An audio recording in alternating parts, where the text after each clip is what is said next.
क्योंकि ये एक ऐसा फैक्ट है जो इसको हम स्कूल लाइफ से सुनते आ रहे हैं।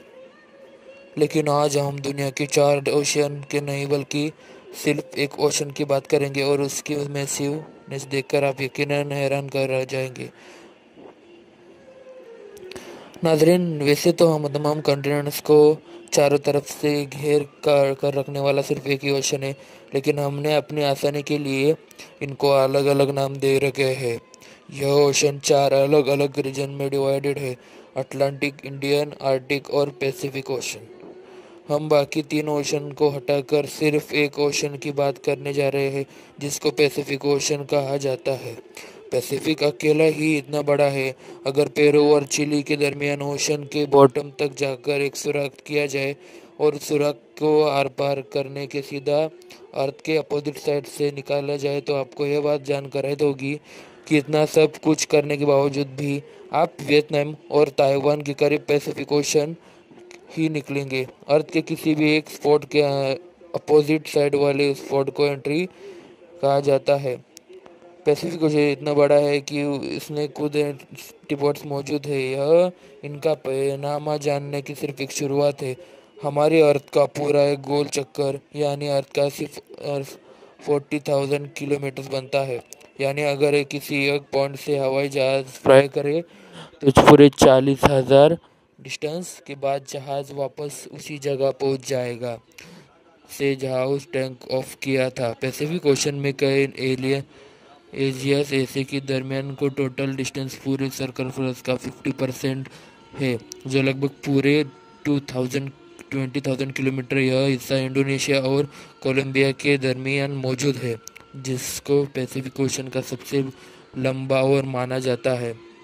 करीबन 20,000 किलोमीटर किमी बनता है। रिसर्च के दौरान यह जानकर हैरत हुई कि इंडोनेशिया और कोलंबिया के दरमियान पैसिफिक ओशन के हिस्से में हमारा पूरा चांद फिट आ सकता है।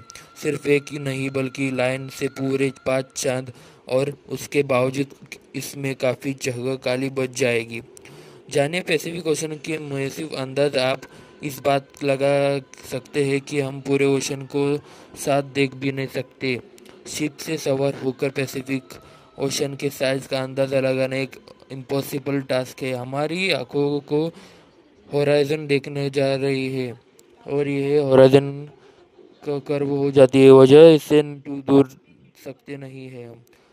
रीज़न: एक समंदर में दूर दूर तक देखने पर समंदर और आसमान एक दूर सा लगता है। 6 फुट लंबा इंसान समंदर में सिर्फ 5 फीट 5 किलोमीटर दूर तक देख सकता है। उसके भी पार देखना हो तो ऊंची जगह जाना पड़ेगा, जो हो जाता है समुद्र के ऊपर से हवाई जहाज में माउंटेन एवरेज जितनी ऊंचाई से भी दिख जाए तो हम पैसिफिक ओशन का 370 किलोमीटर दूर ही नज़र आ पाएंगे। ये इतना दूर है जितनी एक लाइन आप देख रहे हैं। यह तो एक सिर्फ हवाई जहाज से देखने की बात। पैसिफिक ओशन को हमें 400 किलोमीटर दूर आसमान इंटरनेशनल स्पेस स्टेशन से भी साथ नहीं देख सकते। एक अंदाजे लेने के लिए बोरा बोरा आइसलैंड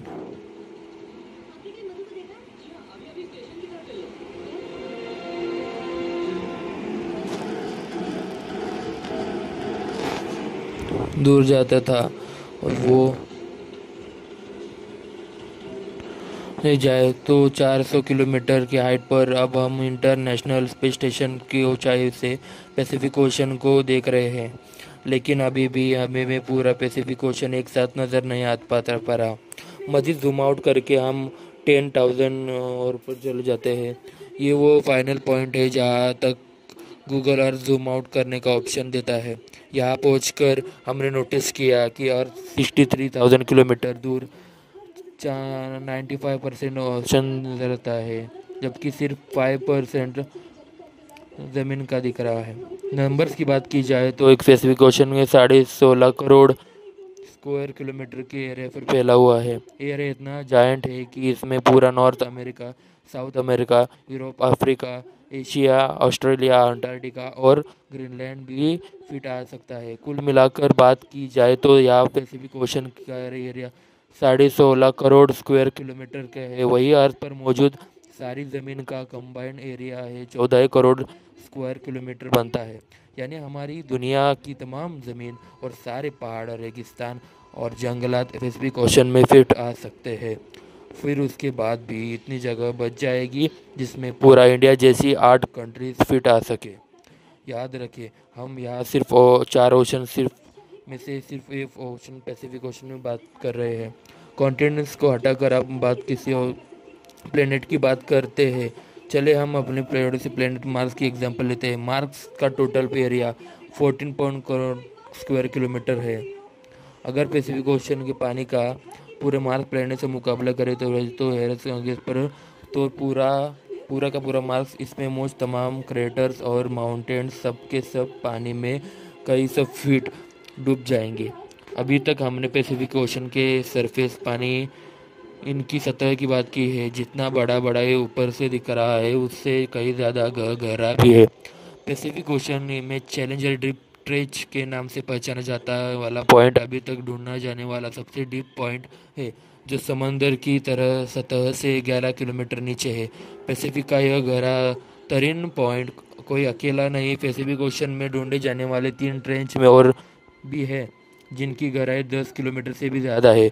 इनको हम ट्रोजा ट्रेंच, किलीप्रिन ट्रेंच, कोरेलिया ट्रेंच के नाम से अब जानते हैं पैसिफिक ओशन के बारे में लाजवाब फैक्ट्स। आज के 509 साल पहले फर्डिनेंड मैनन नामी यूरोपियन शख्स पूरा पैसिफिक ओशन की उसने पैसिफिक का नाम दिया था। मतलब है फिसूल गुजरते साल पैसिफिक का ओशन छोड़ा जा रहा है। Main reason under water tectonic plates की मूवमेंट है। लेकिन अच्छी बात यह है जितना छोटा पैसिफिक होता जा रहा है उतनी स्पीड से अटलांटिक बड़ा भी हो जा रहा है। दुनिया में ज़्यादातर अर्थक्वेक सुनामी पैसिफिक ओशन के बॉटम पर मौजूद टेक्टोनिक प्लेट की वजह से आते हैं। पूरी दुनिया में सबसे ज़्यादा एक्टिव वोल्केनोज पैसिफिक ओशन में बॉटम में ही पाए जाते हैं। करीब 75,000 से भी ज़्यादा वोल्केनो पैसिफिक ओशन में मौजूद है और इनमें से सबसे बड़ा वोल्केनो न्यूजीलैंड के करीब हेवर से भी माउंट के नाम से जाना जाता है। बाकी तमाम चीज़ों के साथ आइलैंड्स में भी पैसिफिक का पहला नंबर है। पूरे पैसिफिक का ओशन में 25,000 से भी ज़्यादा आइलैंड्स मौजूद है और इनमें से हज़ारों आइलैंड्स है जिन पर आज भी कोई नहीं जा सका। इन तमाम आइलैंड्स को गूगल अर्थ पर में ढूंढने में कई महीनों का वक्त लग सकता है।